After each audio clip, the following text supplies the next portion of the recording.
Painted application ધોરણ 6 થી 12ના વિદ્યાર્થીઓ માટે અપડેટ થઈ ચૂકી છે. આ એપ્લિકેશનમાં શું છે? બધા જ વિષયના વિડીયોઝ છે. ગુજરાતની બેસ્ટ ફેકલ્ટી દ્વારા લાઈવ લેક્ચર્સ છે. આઈએમપી પ્રશ્ન છે, ટેસ્ટ સિરીઝ છે અને ગુજરાતના તમામ વિદ્યાર્થીઓ સાથે તમે તમારી કમ્પેરિઝન કરી શકો છો. ગેમિફિકેશન છે અને બીજું ઘણું બધું. તો તમે એપ્લિકેશન ડાઉનલોડ ન કરી હોય તો ડિસ્ક્રિપ્શનમાં લિંક આપી છે. હમણાં જ પ્લે સ્ટોર ઉપર જાઓ અને એપ્લિકેશન ડાઉનલોડ કરો.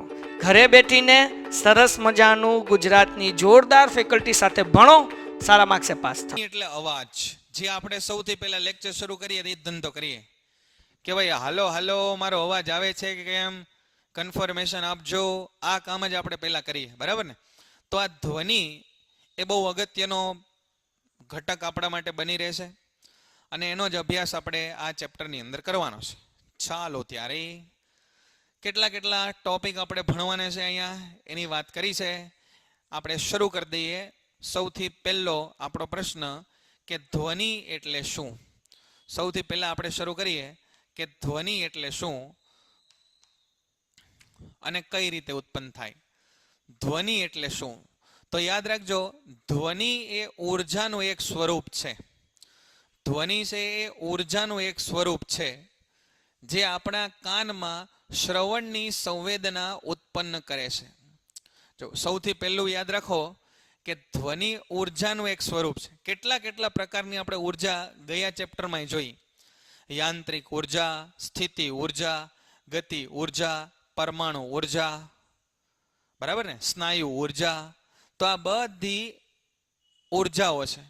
એમ ધ્વનિ પણ ઉર્જાનું એક સ્વરૂપ છે જે આપણા કાનમાં શ્રવણની સંવેદના ઉત્પન્ન કરે છે. આપણી પાસે 5 જ્ઞાનેન્દ્રિયો છે: આંખ, નાક, કાન, જીભ અને ત્વચા. આ બધી જ્ઞાનેન્દ્રિયો અલગ અલગ પ્રકારની સંવેદનાઓ પારખી શકે. એમાંથી કાન એ શ્રવણની સંવેદનાઓ પારખી શકે. કાન એ શ્રવણની સંવેદનાઓ પારખી શકે. આપણા કાનની ખાસ પ્રકારની રચના છે જેને પણ આપણે આ પ્રકરણમાં ભણવાની છે, જે ધ્વનિના તરંગોને પારખી શકે. આ એક પ્રકારના યાંત્રિક તરંગ છે.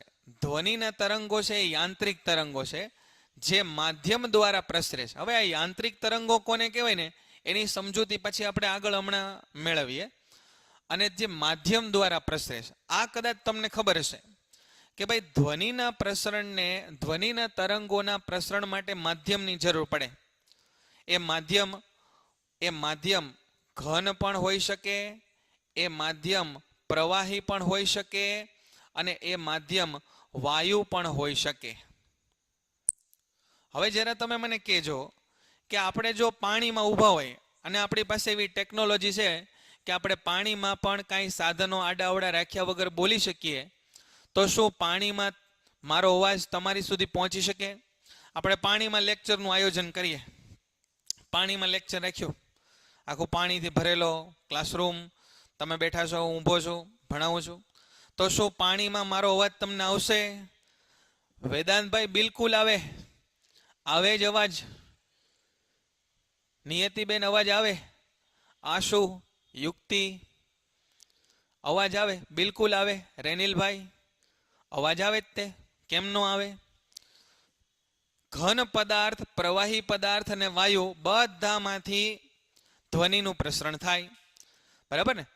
તમે અત્યારે તો આપણે ઇલેક્ટ્રોનિક માધ્યમથી ધ્વનિ એકબીજાથી સુધી પહોંચે છે, પણ ધારો કે તમે વાતચીત કરો છો, તમે મારી સામે ઊભા છો, તો મારી ને તમારી વચ્ચે એ હવાનું માધ્યમ છે, એટલે વાયુમાંથી તો ધ્વનિનું પ્રસરણ થાય તો તમને ખબર જ છે. એક પ્રયોગ કરો તો તમે નાનકડો એક પ્રયોગ કરો. આ તમારી પેન છે ને, પેન એને આમ થોડી કાન પાસે દબાવીને રાખો, જરા આ રીતે આમ કાન પાસે આમ દબાવીને રાખો, આમ પેનને થોડીક જ, તે બહુ અંદર નાખીને જ દેવાની, બહાર રાખવાની કાનની, બરાબર? આ રીતે આમ દબાવીને રાખો અને પછી હવે ધીરેથી, એકદમ ધીરેથી અહીંયા અડો, એકદમ ધીરેથી અહીંયા આમ અડકો, જરાક આમ હાથ ઘસો અથવા ટક ટક કરો અહીંયા આ છેડે. તો તમે જુઓ, તમે સાવ ધીરેથી અડકશો ને તોય તમને અવાજ આવશે, ટેપિંગનો અવાજ સંભળાશે. સમજાય છે બેટા? ખ્યાલ આવે છે? શું મેં કીધું એ? તો આ વખતે અવાજ ઘન માધ્યમમાંથી પસાર થયો. આ વખતે અવાજ ઘન માધ્યમમાંથી થયો. ધ્વનિ એક ઉર્જાનું સ્વરૂપ છે. ધ્વનિ આપણા કાનમાં શ્રવણની સંવેદનાઓ ઉત્પન્ન કરે છે. ધ્વનિ એ યાંત્રિક તરંગો છે. યાંત્રિક તરંગ એટલે ટૂંકમાં કહી દઉં કે જેને પ્રસરણ માટે માધ્યમની જરૂર પડે. જેને પ્રસરણ માટે માધ્યમની જરૂર પડે. માધ્યમની જરૂર પડે એને આપણે કીધા યાંત્રિક તરંગો. અને આપણે ઊંડાણપૂર્વક ભણશું, પણ અત્યારે ખાલી યાંત્રિક તરંગો એટલે જેને પ્રસરણ માટે માધ્યમની જરૂર પડે એને યાંત્રિક તરંગો કહેવાય. જેમ કે ધ્વનિના તરંગોને છે એ અવકાશમાં, કોઈ માણસે અવકાશમાં એકબીજા સાથે વાત કરી શકે નહીં, કેમ કે અવકાશની અંદર કોઈ વાયુઓ પ્રવાહી કંઈ છે નહીં. એટલા માટે ધ્વનિ છે ઉર્જાનું સ્વરૂપ કઈ રીતે કહેવાય એ જરા તમે અહીંયા સમજો. કે આપણે તાળી પાડીએ તો તાળી પાડીએ ત્યારે આપણા હાથની અંદર શું હશે? સ્નાયુ ઉર્જા. આ સ્નાયુ ઉર્જા જ્યારે આપણા હાથ ભટકાય, આપણા હાથ જ્યારે ભટકાય ત્યારે કંપન થાય. આ તમે યાદ રાખજો. ધ્વનિ ઉત્પન્ન શા માટે થાય? આ યાદ રાખજો ખાસ, કે ધ્વનિ ઉત્પન્ન થવાનું કારણ, ધ્વનિ ઉત્પન્ન થવાનું કારણ એ એકમાત્ર છે કંપન. ધ્વનિ તો જ ઉત્પન્ન થાય જો કંપન થાય. હું અહીંયા બોલું છું અને અહીંયા મારા ગળા પાસે જો હું હાથ રાખું તો મને અહીંયા ધ્રુજારી અનુભવાય. તમે પણ પ્રયત્ન કરો કે આમ બોલો અથવા હમિંગ કરો, હલો હલો એમ બોલો, અને જ્યારે અહીંયા ગળા ઉપર આમ હળવેથી તમે હાથ રાખશો તો અહીંયા ધ્રુજારી ઉત્પન્ન થાય. તો અહીંયા આગળ આપણા સ્વર તંતુઓ આવેલા છે. આ સ્વર તંતુઓના કંપનના કારણે ધ્વનિ ઉત્પન્ન થાય છે. તો ધ્વનિ ઉત્પન્ન થવાનું કારણ કંપન છે. ધ્વનિ એ ઉર્જાનું સ્વરૂપ છે. અને તમે જ્યારે તાલી પાડી ત્યારે તમારા હાથમાં રહેલી સ્નાયુ ઉર્જા એનું રૂપાંતર ધ્વનિ ઉર્જામાં થાય છે. બોલો, આટલી ચર્ચા આપણે બે મુદ્દાની જે ચર્ચા કરી એ બધાને અહીંયા સુધી ક્લિયર છે બેટા? ધ્વનિ એટલે શું, એ કઈ રીતે ઉત્પન્ન થાય, ધ્વનિ છે એ યાંત્રિક તરંગો છે, એના પ્રસરણ માટે માધ્યમની જરૂર, ધ્વનિ ઉર્જાનું સ્વરૂપ છે, કંપન થાય તો જ ધ્વનિ ઉત્પન્ન થાય, એક ઉર્જાનું બીજા ઉર્જામાં રૂપાંતર થાય. ઉર્જા સંરક્ષણનો નિયમ, ઉર્જા સંરક્ષણનો નિયમ એ હમણાં આપણે આના પહેલાના ચેપ્ટરમાં પણ ભણ્યા. ઉર્જા સંરક્ષણના નિયમ મુજબ ઉર્જા એક સ્વરૂપમાંથી બીજા સ્વરૂપમાં રૂપાંતરિત થાય અને ધ્વનિ પણ આ નિયમનું પાલન કરે. ઉર્જા સંરક્ષણનો નિયમ શું કહે છે? કે ઉર્જાનો સર્જન કે વિનાશ થઈ શકતો નથી. ઉર્જા ફક્ત એક સ્વરૂપમાંથી અન્ય સ્વરૂપમાં રૂપાંતરિત થાય છે. તો અહીંયા આગળ તાલી પાડી એમાં ધ્વનિ સ્નાયુ ઉર્જાનું ધ્વનિ ઉર્જામાં રૂપાંતર થયું, સ્નાયુ ઉર્જાનું ધ્વનિ ઉર્જામાં રૂપાંતર થયું. એની સિવાય ધારો કે કોઈ પદાર્થ છે, ધારો કે આ પેનને આપણે નીચે પાડીએ, અહીંયા ખુરશી ઉપર પાડું તો અવાજ આવ્યો, બરાબર ને? ટક કરીને અવાજ આવ્યો હશે તમને, આમ અવાજ આવ્યો. તો પેનને નીચે પાડી તો અવાજ કેમ આવ્યો? તો કે પેન સાહેબ ઊંચાઈ ઉપર હતી તો સ્થિતિ ઉર્જા, નીચે નીચે આવતી ગઈ તો ગતિ ઉર્જા, ગતિ ઉર્જા, ગતિ ઉર્જા, અને નીચે ભટકાણી ત્યારે એ ગતિ ઉર્જાનો કેટલોક ભાગ છે એ ધ્વનિ ઉર્જામાં રૂપાંતરિત થયો. તો આ ધ્વનિ ઉર્જા પણ ઉર્જા સંરક્ષણના નિયમનું પાલન કરે છે. ઉર્જા સંરક્ષણના નિયમનું પાલન કરે છે. ફરીવાર આપણે સમજીએ કે ભાઈ ધ્વનિ ઉત્પન્ન થવાનું મૂળ કયું છે, ધ્વનિ કઈ રીતે ઉત્પન્ન થાય? તો હમણાં વાત આપણે કરી કે ધ્વનિ કંપિત વસ્તુ દ્વારા ઉત્પન્ન થાય અને વસ્તુની ઝડપથી આગળ પાછળ થતી ગતિને કંપન કહેવાય. જો એક વ્યાખ્યા મળી આપણને, કંપન કોને કહેવાય? બે શબ્દ છે, તમે સમજો. એક શબ્દ છે દોલન અને બીજો શબ્દ છે કંપન. એક શબ્દ છે દોલન, અંગ્રેજીમાં એને કહેવાય ઓસિલેશન, અને બીજો શબ્દ છે કંપન. જેને કહીએ આપણે વાઇબ્રેશન.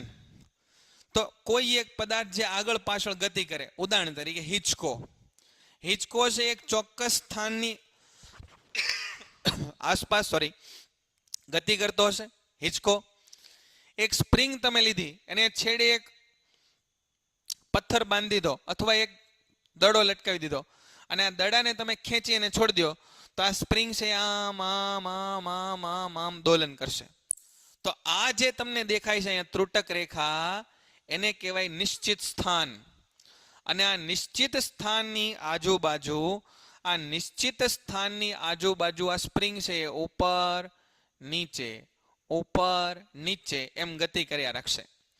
તો આવા ચોક્કસ સ્થાનની આસપાસ, ચોક્કસ સ્થાનની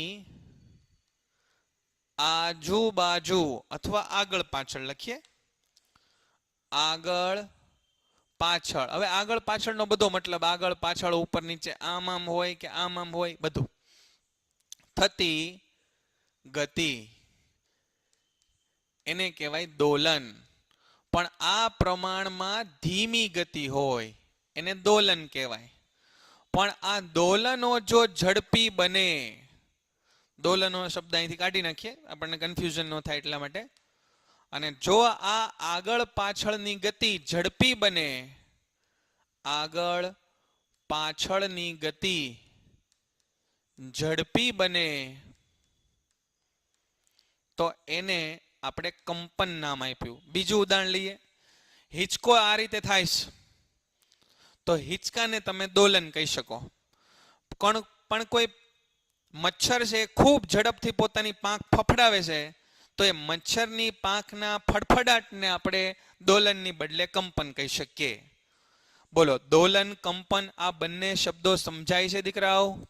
હિંચકા ખાધા હોય, તમે જો ક્યારેય હિંચકા ખાધા હોય તો આ હિંચકો જ્યારે ઊભો હોય ત્યારે આ એનું મધ્યમાન સ્થાન હોય. અને તમે જ્યારે હિંચકા ખાઓ ત્યારે પાછળ જાય, આગળ આવે, વળી પાછો પાછળ જાય, પાછળ જાય, આગળ આવે, વળી પાછો પાછળ જાય. તો આ જે આગળ પાછળ થતી ગતિ છે એને દોલનો કહેવાય. આ દોલનો જો એકદમ ફાસ્ટ થઈ જાય તો એને કંપન કહેવાય. અને કંપન કરતી વસ્તુ ધ્વનિ ઉત્પન્ન કરે. કંપન કરતી વસ્તુ ધ્વનિ ઉત્પન્ન કરે. ઉદાહરણ તરીકે તમે 8મા ધોરણમાં આવું ભણ્યા હશો. 8મા ધોરણની અંદર તમે આવું ભણ્યા હશો કે આપણે પછી અહીંયા આપણે વાત કરી કે મનુષ્યમાં ધ્વનિનું ઉત્પાદન. મનુષ્યમાં ધ્વનિનું ઉત્પાદન કઈ રીતે થાય? તો કે ભાઈ મનુષ્યમાં અહીંયા ગળાના ભાગે સ્વર પેટી આવેલી હોય. આ સ્વર પેટીની અંદર સ્વર તંતુઓ આવેલા હોય. અને જ્યારે આપણે બોલીએ ત્યારે દબાણપૂર્વક હવા આપણા ફેફસામાંથી બહાર આવે. અને દબાણપૂર્વક બહાર આવતી હવા આપણા વાક તંતુઓ એટલે કે સ્વર તંતુઓ એને આ રીતે વાઇબ્રેટ કરે. અને આના કંપનના કારણે માણસમાં ધ્વનિ ઉત્પન્ન થાય. તો માણસમાં ધ્વનિ કઈ રીતે ઉત્પન્ન થાય? તો કે વાક તંતુઓ અથવા એને આપણે બોલીએ સ્વર તંતુઓ. આ વાક તંતુઓ અથવા સ્વર તંતુઓ એના કંપનના કારણે માણસમાં ધ્વનિ ઉત્પન્ન થાય. એટલે કે જે આપણે બોલી શકીએ છીએ એની વાત આપણે કરી. બરાબર? ટેબલ ટેનિસમાં કંપન થાય અને ધ્વનિ ઉત્પન્ન થાય. બરાબર? ટાક ટાક ટાક ટાક ટાક અવાજ આવે ને? બરાબર? પાણીની અંદર ટીપા પડે. પાણીના ટીપા છે પાણીની ડોલમાં પડે તો ટપ ટપ ટપ અવાજ આવે. કેમ કે આ ટીપા જ્યારે પડે ત્યારે પાણીની અંદર વિક્ષોભ એટલે ડિસ્ટર્બન્સ. બરાબર? વિક્ષોભ એટલે ડિસ્ટર્બન્સ ઉત્પન્ન થાય. એના કારણે તરંગો ઉત્પન્ન થાય અને આ તરંગો છે એના કારણે ધ્વનિ ઉત્પન્ન થાય. બરાબર? પાણીના બિંદુઓ છે પડે ત્યારે કેમ ટપ ટપ ટપ ટપ અવાજ આવે, એ રીતે અવાજના કારણે ધ્વનિ ઉત્પન્ન થાય. એ રીતે તરંગોના કારણે, વિક્ષોભના કારણે ધ્વનિ ઉત્પન્ન થાય. જોઈએ અહીંયા, ધ્વનિના પ્રસરણ માટે માધ્યમની જરૂરિયાત છે. ધ્વનિના પ્રસરણ માટે માધ્યમની જરૂરિયાત છે. માધ્યમ વગર ધ્વનિનું પ્રસરણ થઈ શકે નહીં. ધ્વનિના પ્રસરણ માટે કયા માધ્યમો ચાલે? તો કે સાહેબ ત્રણેય માધ્યમો ચાલશે: ઘન, પ્રવાહી અને વાયુ. ત્રણેય માધ્યમો દ્વારા આપણે ધ્વનિનું પ્રસરણ કરી શકીએ છીએ. હવે ધ્વનિ એ યાંત્રિક તરંગો છે. યાંત્રિક તરંગોનો મતલબ એવો થાય કે યાંત્રિક તરંગો એટલે જેના પ્રસરણ માટે માધ્યમની જરૂર હોય એને યાંત્રિક તરંગો કહેવાય. શૂન્યાવકાશમાં અહીં લખીએ આપણે, શૂન્યાવકાશમાં ધ્વનિ પ્રસરણ થઈ શકતું નથી. શૂન્યાવકાશની અંદર ધ્વનિનું પ્રસરણ થઈ શકતું નથી. યાંત્રિક તરંગો એટલે જેને માધ્યમની જરૂર હોય, જેમ કે આપણે કીધું ધ્વનિના તરંગો. પણ તમે બીજો એક કિસ્સો વિચારો કે પ્રકાશના તરંગો છે. પ્રકાશના તરંગો જે સૂર્યથી પૃથ્વી સુધી આવે, સૂર્યમાંથી નીકળે અને આ તરંગો છે એ છેક પૃથ્વી સુધી આવે. તો વચ્ચે કોઈ માધ્યમ હશે? તો કે વચ્ચે કોઈ માધ્યમ હશે નહીં. સૂર્યના કિરણો જ્યારે પૃથ્વી સુધી પહોંચે તો વચ્ચે કોઈ માધ્યમ હશે? ના.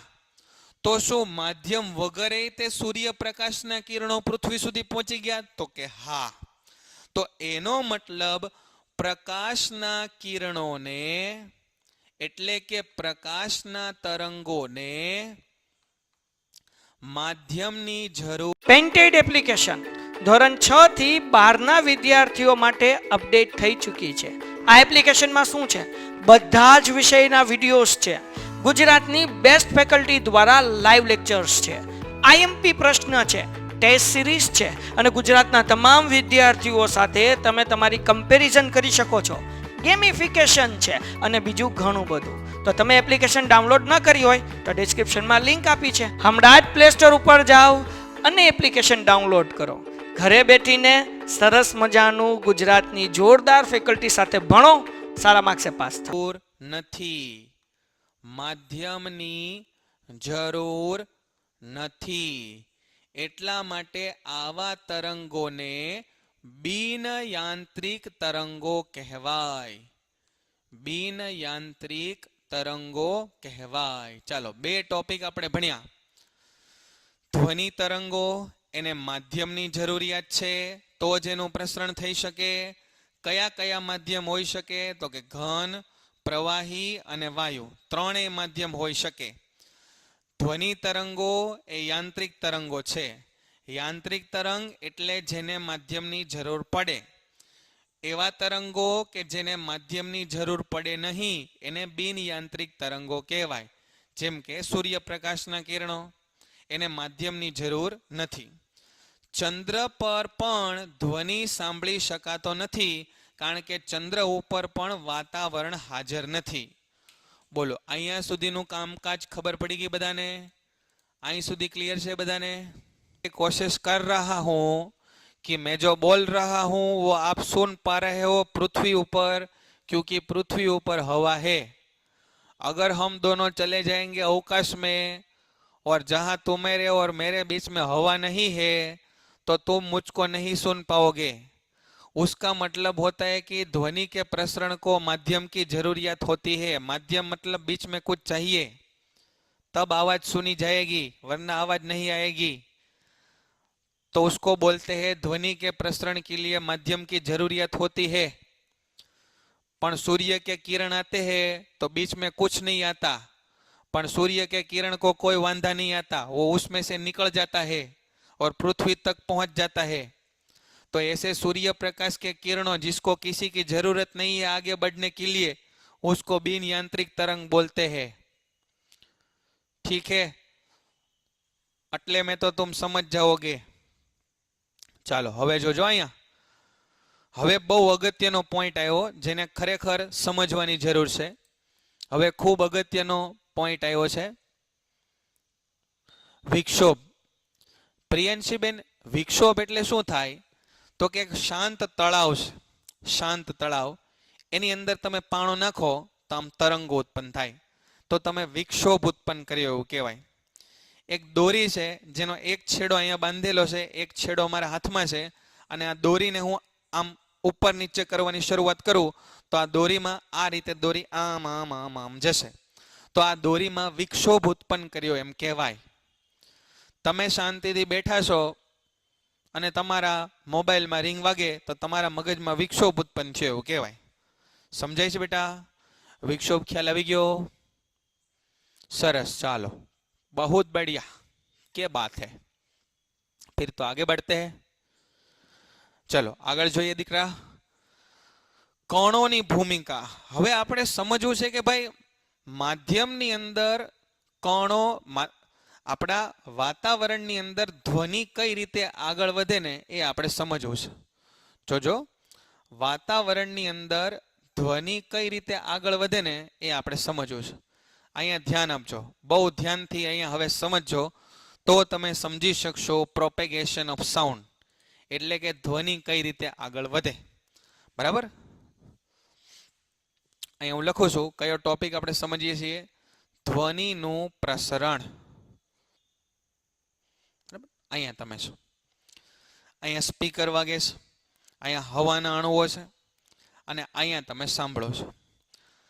આ સ્પીકરમાંથી કંઈક ઉર્જા નીકળી, એટલે કે કંપન થાય છે. ઉર્જાને રહેવા દઈએ, અહીંયા લખીએ કે કંપન થાય છે, સ્પીકરનું કંપન થાય છે. આ કંપન કોને મળશે? તો કે સાહેબ આ કંપન મળશે આ હવાના અણુઓને. આ હવાના અણુઓને આ કંપન મળશે, અને એના કારણે આ હવાના અણુઓ દોલન કરશે. કઈ રીતે જરા તમે સમજજો. એક હવાનો અણુ હું તમને અહીંયા દોરીને બતાવું છું. એક હવાનો અણુ હું તમને અહીંયા દોરીને બતાવું છું. આ હવાનો અણુ દોલન કરશે. દોલન કરશે એટલે કે એ પેલા આ પોતાનું જે નિશ્ચિત સ્થાન છે ને ત્યાંથી પેલા આગળ જશે, પછી પાછો આવશે, પછી પાછળ જશે, અને ફરી આગળ આવશે. આ હવાનો કણ છે ને એને હું આમ જરાક ધક્કો મારું ને એટલે આમ આગળ પાછળ ગતિ કરવાનું શરૂ કરશે. બોલો, અહીં સુધીનું પેલા બધાને સમજાઈ ગયું કે જ્યારે આપણે કોઈ વસ્તુ સાંભળીએ છીએ ત્યારે અહીંયા છે એ ધ્વનિનો સ્ત્રોત છે, અથવા આ છે એ ધ્વનિનું ઉદ્ગમ સ્થાન છે. ધ્વનિનું ઉદ્ગમ સ્થાન છે. આ ધ્વનિના ઉદ્ગમ સ્થાનથી આપણે અહીંયા કાનમાં સાંભળવું છે. બરાબર? હા, સમજાવું છું બેટા. વીર સાંભળો, અહીંયા હું ફરી વાર બોલી રહ્યો છું. ચેતનાબેન સાંભળો ધ્યાનથી. અહીંયા સુહાનાબેન, આ એક ધ્વનિનું ઉદ્ગમ સ્થાન છે.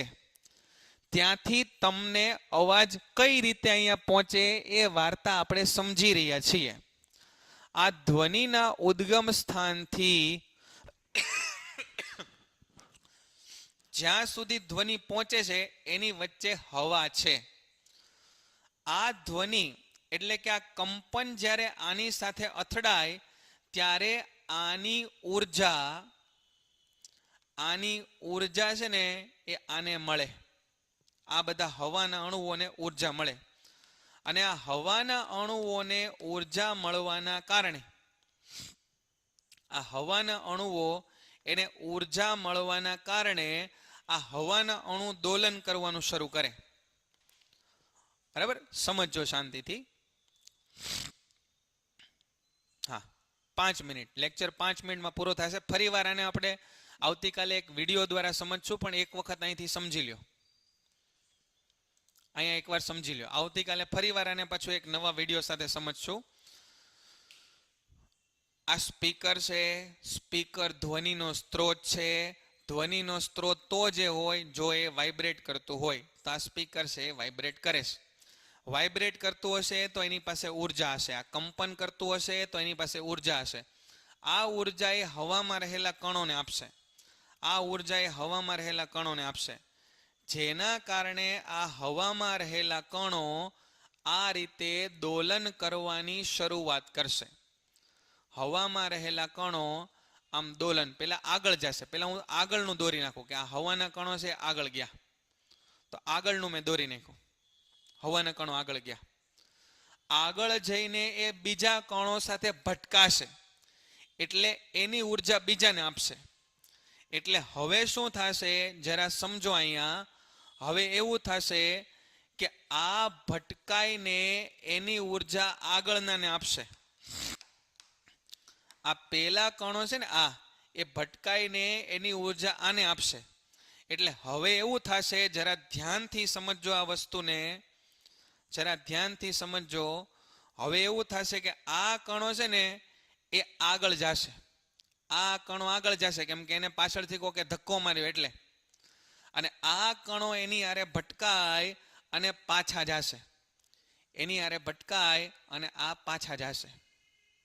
તો તમે જુઓ કે એક બીજાને ધક્કો માર્યો, હવે આ બીજા છે ને એ ત્રીજાને ધક્કો મારશે, આ બીજા છે એ ત્રીજાને ધક્કો મારશે એટલે આ ત્રીજા આગળ વધશે, આ ત્રીજા છે ને એ આગળ વધશે અને ત્રીજા આગળ વધશે અને બીજા પાછા એની હારે ભટકાણા એટલે એ પાછા પોતાની જગ્યાએ જતા રહેશે પાછળ. તમે જુઓ, કાલે આપણે આને સરસ વિડીયો દ્વારા સમજશું એક. તો તમે જુઓ કે કણો આમ એકબીજાને આગળ જાય, ધક્કો મારીને પાછળ આવે, વળી આગળવાળા આગળને ધક્કો મારે, પાછળ આવે, આગળ જાય, પાછળ આવે. આ રીતે કણો દોલન કરવા માંડ્યા આમ. અને આવા દોલનો તમારા કાન સુધી પહોંચે અને આપણા કાન પાસે એવી શક્તિ છે કે એ આવા દોલનોને સંવેદનાને સમજી શકે. થોડો થોડો ખબર પડે છે ભાઈ, 20-30% તે ખબર પડી બધાને કે ન ખબર પડી? પેન્ટેડ એપ્લિકેશન ધોરણ 6 થી 12ના વિદ્યાર્થીઓ માટે અપડેટ થઈ ચૂકી છે. આ એપ્લિકેશનમાં શું છે? બધા જ વિષયના વિડીયોઝ છે. ગુજરાતની બેસ્ટ ફેકલ્ટી દ્વારા લાઈવ લેક્ચર્સ છે, આઈએમપી પ્રશ્ન છે, ટેસ્ટ સિરીઝ છે અને ગુજરાતના તમામ વિદ્યાર્થીઓ સાથે તમે તમારી કમ્પેરિઝન કરી શકો છો. ગેમિફિકેશન છે અને બીજું ઘણું બધું. તો તમે એપ્લિકેશન ડાઉનલોડ ન કરી હોય તો ડિસ્ક્રિપ્શનમાં લિંક આપી છે, હમણાં જ પ્લે સ્ટોર ઉપર જાઓ અને એપ્લિકેશન ડાઉનલોડ કરો. ઘરે બેઠીને સરસ મજાનું ગુજરાતની જોરદાર ફેકલ્ટી સાથે ભણો, સારા માર્ક્સે પાસ થાઓ.